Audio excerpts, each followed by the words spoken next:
భూమి ఆకాశం సృష్టికర్త అయిన మీరు ఎన్నకలేని మంటి పురుగులమైన మమ్మల్ని జ్ఞాపకం చేసుకుంటూ మాలో ఏ మంచినది ప్రభువా. తండ్రి, మీ ప్రేమను బట్టి మిమ్మల్ని స్తుతించుకుంటున్నాను. అవసరం ఎంతవరకు మీరు వాడుకున్న విధానం బట్టి మిమ్మల్ని స్తుతించుకుంటున్నాను. తండ్రి, కొద్ది సమయము మీ సన్నిధిని మాకు దయచేయండి. ఆ పాత్రను బలహీన నన్ను కనికరించి మీ నోటి బోరగా వాడుకోనండి ప్రభువా. ఎవరి కాలం కొద్ది నిమిషాలు మీరు మాతో మాట్లాడి, మీరు మాట్లాడుతున్న మహోదయం సిద్ధపరిచి మీ జీవపు వాక్కులు మాకు అనుగ్రహించి మీ ఆశీస్సులతో మమ్మల్ని పంపించి సమస్త వ్యతిరేకతను బంధించి ఘనమైన మీ నామమునకు మహిమ తెచ్చుకున్నామని క్రీస్తు వారి దివ్యనామములో ప్రార్థన చేసి అడుగుతున్నాం తండ్రి. ఆమేన్, ఆమేన్. మంచిది. ప్రియ సోదరులారా, దేవుడు ఎంతో ప్రేమమయుడు. ఆయన మనుషులను రక్షించడం కొరకు, నరకము నుండి విడిపించడం కొరకు ఈ లోకానికి వచ్చినారు.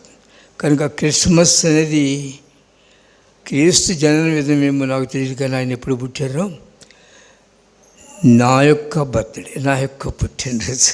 ప్రతి ఒక్కరు కూడా రక్షింపబడిన వారు ఆ సంతోషం కావాలి. అయితే నిజముగా మన జీవితాల్లో ఎంతవరకు ఆయన పిలుపుకు మనం లోబడి మన జీవితాన్ని కట్టుకుంటున్నాం. క్రీస్తు వారు ప్రతి ఒక్క హృదయములో నివసించాలని ఆశించారు. అయితే ఏ మనుషుడు తన హృదయాన్ని తెరుస్తాడో ఆ హృదయంలో ఆయన నివసిస్తారు. ఏ హృదయంలో ఆయన నివసిస్తారో ఆ హృదయంలో సమస్త సంతోషము, సంపదలు ఉంటాయి. ఆ కలిమి ఇంట్లో ఉంటుంది. కనుక దేవుని యొక్క ప్రేమ ఎంత గొప్పదంటే ఏ మనుషుడు యోగ్యుడు కాదు. ఇక్కడ చూసినట్లయితే ఈ యొక్క సువార్తలో యేసు ప్రభువు కొండ మీద కూర్చొని శిష్యులు పిలిచి కూర్చోబెట్టుకుని వారితో మాట్లాడుతున్నారు. మొదటగా శిష్యులు చేపలు పట్టుకుంటూ ఉండేవారు. పేతురు, యోహోను, యాకోబు, ఆంద్రియా వీరందరూ చేపలు పట్టుకుంటుండేవారు. కానీ వారి జీవితాల్లో ఏమీ మేలు పొందలేకపోయినారు. వీరి ఆకలంతా లోకంలో ఎలా తినాలా, ఎలా త్రాగాలా, ఎలా బ్రతకాలా, ఎలాగా ఈ క్షణికమైన సుఖ సౌఖ్యం అనుభవించాలా వారి ఆశలవి. అందువల్ల వారు ఆశించి సముద్రంలోకి వెళ్ళారు. సముద్రంలోకి వెళ్ళి తిప్పలు పడుతూ ఉన్నారు. కానీ ఏమీ పొందలేకపోయినారు. విచారంతో ఉన్నారు జీవితాల్లో. సోదరుడా, లోకమైన సముద్రంలో నీకు ఎలాంటి ఆకలి ఉన్నది? నువ్వు ఎలాంటి ఆకలితో ఉన్నావు? లోకాకలి, లోకంలో ఉన్నవన్నీ క్షయమైపోయాయి. ఈ క్షయమైపోయే దాంతోపాటు ఆ దానిని ప్రేమించిన వారు కూడా క్షయమైపోతారు. అయితే ప్రభు ఏ మనుషుడు క్షయమైపోవటానికి ఇష్టపడలేదు. నశించిన దాన్ని వెదకి రక్షించడానికి ఆయన వచ్చారు. అంటే మనుషులందరూ రక్షింపడాలి, ఏ మనుషులు నశించిపోవటానికి. కానీ దేవుని ప్రేమ తెలియక వారు ఆ సముద్రంలో పడి తిప్పలు పడుతున్నారు. ఎక్కడ వారి వలన వారికి ఏ మేలు దొరకలేదు, ఎక్కడ వారు ఆశించింది వారికి దొరకలేదు. అందువల్ల వారు ప్రేసోలరా ఆశించింది దొరకకపోయినా దానిలోనే ప్రయాసపడుతున్నారు. కానీ యేసు ప్రభు దగ్గరికి రాలేదు. అయితే ప్రభు వెతుకుతూ వచ్చినారు. ఎందుకు తెలుసునా? ఆయన ఆశలేంటి? లోకంలో నీకు ఏ మేలు దొరకదు. లోకపు ఆకలిను వట్టివారినిగా చేస్తుంది. నీవు నా వైపు చూడు, నేను దీవిస్తాను. వెళ్ళాడు, వెతుకుతూ వెళ్ళాడు. ఆ ఒడ్డు నుండి సువార్త ప్రకటిస్తూ ఉన్నారు. కానీ గుంపులుగా జనం వచ్చాయని వాక్యం వింటున్నా. కానీ ఆ యొక్క ధోనిల వల్ల బాగు చేసుకుంటున్నారు. కానీ ఈయన మాటకు చెవి పెట్టలేదు. ఎప్పుడైతే ఒక మనుష్యుడు లోకపు ఆశతో ఉంటాడో, లోక ఆకలితో ఉంటాడో, అతడు దిమ్మరింపబడతాడు. ఎందుకంటే శత్రువు దిమ్మరిస్తాడు. నిమ్మనింపబడిన అతడు దేవుని వైపు దగ్గరికి రాడు, దేవుని వైపు చూడలేడు. ఎందుకనగా కఠినమైపోతుంది ఆ హృదయం కఠినమై లోకాశలు కలిగిన మనుషులు కఠినపరచబడి నీతి కొరకైన ఆశలు ఉండవు అతనికి. అయితే ప్రభువు ప్రేమించి వారి దగ్గరికి వెళ్ళి వారి దూలను అడిగిపెట్టినారు. సువార్త వింటున్న నా ప్రియ సహోదరుడా, ఎన్నోసార్లు నేను ఆ హృదయంలో ఆలయంగా చేసుకుని ఆలయంలో నివసించాలని ఆశించినారు. అయితే ఈ ఆలయము పాడైపోయినది. ఈ పాడైపోయిన ఆలయమును బాగు చేయుట కొరకు ఆయన ఈ లోకంలోకి రావాల్సి వచ్చింది.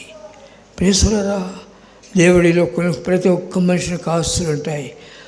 కీర్తన గ్రంథంలో 84వ కీర్తనలో సైన్యములకు అధిపతి ఒక యెహోవా, మీ నివాసములు ఎంత రమ్యమైనవి. చదవండి.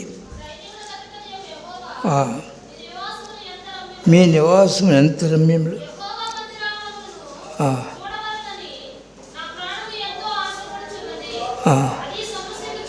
దేవుని చూడవలను, దేవుని మందిరంలో ఉండవలను ఆశిస్తూ ఉంది రక్షింపబడిన వారి యొక్క ప్రాణం, ఆత్మ.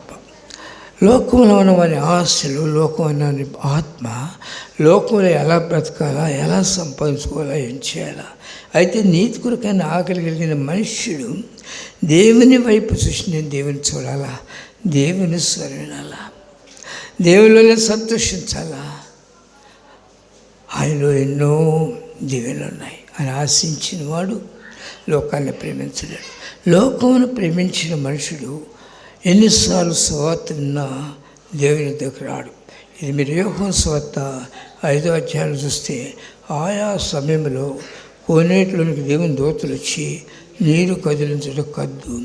కానీ అక్కడేముంది, ఎవరు మొదటిగా కోనేటిలోనికి దిగునో వాడు ఎట్టి వ్యాధి కలబడేనో స్వస్థత ఎట్టి వ్యాధి. ఎలాంటి పాపైనా, ఎలాగ లోకంలో దిమ్మనింపబడినా, కొట్టుకుపోయినా, కృంగిపోయినా అతన్ని బాగు చేయ కొరకు ఆయన నీతిని అనగా సువార్తను, క్రీస్తుని కూర్చిన రక్షణను బయలుపరుస్తున్నాడు. నిన్ను సంతోషపరచుటకు దేవుడు తన నివాసించి లోకంలోకి వచ్చినాడు. నిన్ను కుమారుగా చేసుకున్నకు దారి తొలగి నిన్ను కుమారత్వస్థానికి వచ్చినాడు. కంపు కొట్టి నేను లోకాసులతో నింపబడి కంపు కొడుతున్న నేను పవిత్రపరచుడు కొరకు, పరిమళ వాసనగా చేయడు కొరకు ఆయన వెదకుచు వచ్చినాడు. ఎలా వచ్చి తెలుసునా? తనకున్న నివాసం విడిచిపెట్టినారు, తనకున్న యొక్క సంతోషాన్ని విడిచిపెట్టినాడు, తనకున్నటువంటి ఆ సర్వాధికారం విడిచిపెట్టి దాసుడికి లోకులకు వచ్చినాడు. ఇది క్రిస్మస్, క్రైస్తవత్వం. క్రిస్మస్ అంటే ఆర్భటాలు కాదు. నిన్ను వెతుకుతూ వచ్చి నా కుమారుడా నీ హృదయం అని తలుపు తెరువు, నేను నీతో నివసిస్తాను, నేను నీతో నివసిస్తే నీ గొప్ప సంతోషం అనేది తెరువు. ఎంతమంది తెరవగలుగుతారు ప్రియసోదరా? అయితే నీతి కొరకు ఆకలి లేని వీరిని దేవుడు ప్రేమించి వారి వద్దకు వెళ్ళినాడు. వారిని ప్రేమించి వారిని ఆహ్వానించినప్పుడు ఏమన్నారంటే కార్యం చేసినారు. కార్యం జరిగిన తర్వాత దేవుడు పిలిచి నన్ను వెంబడించండి అన్నాడు. ప్రియసులరా, వెంటనే వారి శిష్యులు అదంతా విడిచిపెట్టారు, వెంబడించారు. చేపలు విడిచిపెట్టినారు, వల విడిచిపెట్టినారు, దోణి విడిచిపెట్టినారు. ఎంత ఖరీదు చూడండి. అన్నీ విడిచిపెట్టారు, తల్లిదండ్రులు కూడా విడిచిపెట్టారు. విడిచిపెట్టి ఆయన వెంట వెళుతూ ఉన్నారు. ఆయన ఆశలు ఏంటంటే వీరందరూ కూడా నాకు సాక్షులుగా ఉండాలి. వీరు లోకాల్సిన ఆశలతో ఉండి కంపుడుతున్న వీరిని ప్రేమించి బయట తీశాను, వీరు నన్ను కలిగి జీవించాలి. అయితే ప్రియసులరా బయటకు వచ్చినారు. ఆయన చెప్పారు, నన్ను వెంబడించండి, నా మాట వినండి, నేను మనుషులు బట్టి జాగ్రత్తగా చేస్తాను. దేవుని వాక్యం, దేవుని మాట ప్రకారం వచ్చి అన్ని విడిచి వచ్చారు, వెనుకకు తెలుసుకోలేదు. కానీ ప్రియసోదరా, దేవుడు అందరి హృదయాలు తెలుసు, హృదయంలోని బలహీనతలు తెలుసు. పాపం చేయనివాడు లేడు, బలహీనుడు కానివాడు లేడు. లోకంలో వచ్చిన తర్వాత ఒకసారి పవిత్రుడు కాలేవు, పరిశుద్ధుడు కాలేవు. శరీరంలో లోకంలో అక్కడ ఊరి ఉంది కనుక అవుతుంది, ఊరి ఉంది కనుక అదంతా నింపబడి ఉంటుంది, వెంటనే పోదు. అందుకనే బలహీనమైన శరీరంలో ఉన్నటువంటి తన బిడ్డలను దగ్గర కూర్చోబెట్టుకుని కొండ మీద ఆయన కూర్చుని ఆత్మవిషయమే దిల్లేని వారు ధన్యులు పరలోక రాజ్యం వారిది.